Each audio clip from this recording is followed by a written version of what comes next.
Friends good morning. இன்னைக்கு பார்த்தீங்கன்னா நெய் மீன் வாங்கியிருக்கோம். கிலோ வந்து இரநூறுவா.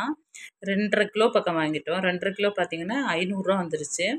ஓகே, ஐநூறுரூவானாலும் நம்ம இந்த தாராளமாக இன்னைக்கு சாப்பிட்லாம். கடையில் போய் நம்ம ஒரு ஃபிஷ்ஷு பீஸ் இந்த மாதிரி ஒரு ஃபிஷ் பீஸ் வாங்கி இதை விட கொஞ்சம் பெருசாக இருக்கும். அது அது அந்த ரவுண்டு இப்படியே சேர்த்து வெட்டியிருப்பாங்க. அங்கே ரூ. 20 25 ஒரு பீஸு. நான் அன்றைக்கி வேலை முடிஞ்சு வரும்போது என் பையன் வந்து மம்மி இது வாங்கி கொடுங்க அப்படின்னு சொன்னான். அப்படி சரி ஓகே வாங்கலாம் அப்படின்னு சொல்லி ஒரு பீஸு எவ்வளோன்னு கேட்டேன்.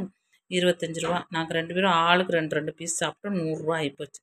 பரவாயில்ல, ஆசைக்கு வாங்கி சாப்பிட்டோம்.